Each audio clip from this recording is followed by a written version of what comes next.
So the question is about nutrition. How do you talk about nutrition when you're having people coming with many different food cultures? Very How good. would you approach that? Yeah. So what we did was, like I said, when the students came after school, we met at a place together. Then we shared cultural snacks. So we talked about the snacks. We talked about the different the nutrients. And if most of those were purchased from stores, then we teach them how to read food labels.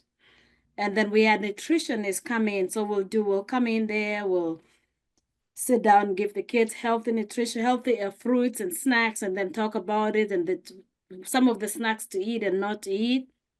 And then we actually had trips to the store where we did taught the women and the children, because most of the times they went shopping together, how to read food labels.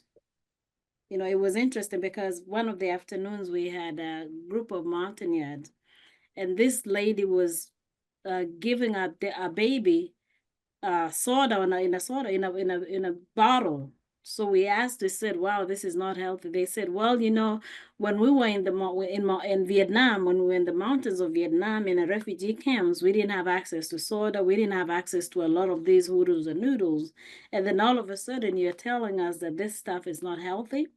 So we use those opportunities and we talk to them about what to feed their babies with, the do's and the don'ts. And I remember it was really interesting because some of the older adults were like, this is so unfair because this is the kind of stuff that we didn't have. We didn't have bread. We didn't have access to meat. We didn't have access to this. And then all of a sudden, you're telling us that it's unhealthy. So whenever we went to, the kids came to the after school program, when we talked about snacks.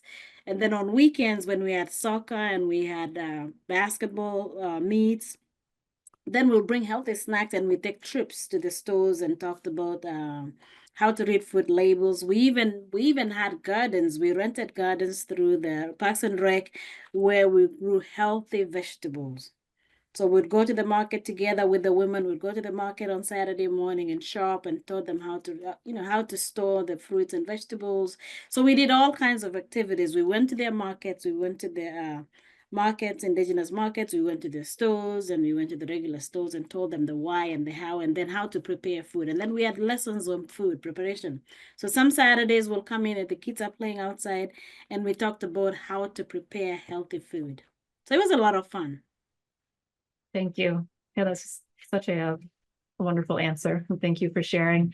I am just so sorry that we are running short on time. I have a million questions myself that we didn't get to, but I'd like, before we close, if I could ask, maybe we'll go in reverse order. So Jim, Cindie, and then Jerono, if you could just share final words, call to action, something that you'd like to leave us with as we go forward. Yeah, I would say to the other panelists, keep doing what you're doing. You're doing great stuff and keep it up. And for those in the audience who have not yet sort of gotten involved in those sorts of activities, really kind of reach out to the other panelists or to me to get some ideas. There were great ideas in the slides before. And I'm putting into the chat one other organization we have worked with called Leveling the Playing Field. And what they do is provide sports equipment for, gently used sports equipment. For kids who can't afford it. And I think they're active now in 6 different cities. They've got sponsorship from Dick's Sporting Goods. They work with a group called Harlem Lacrosse that has brought lacrosse to Harlem. And a couple of their players have gotten Ivy League scholarships. So, I think there's so many opportunities out there for sports to help people who don't necessarily have all the advantages of others in the United States to get that sense of belonging.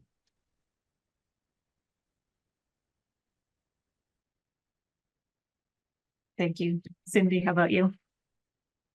I think first and foremost, I think I mentioned it in my presentation, is to really get to know your students, no matter who they are, but especially if you're having immigrant students and newcomers come to your building. I think it's really important to get to learn a little bit more about them outside of how you might see them in your teaching space. I feel that there's so many people you can reach out to, whether it's your social worker, the classroom teacher, any of the other teachers that might have contact time with those students, learn about them, find ways to take the things that you've learned about them and integrate it into your program so that you can continue to help them feel welcome in your building.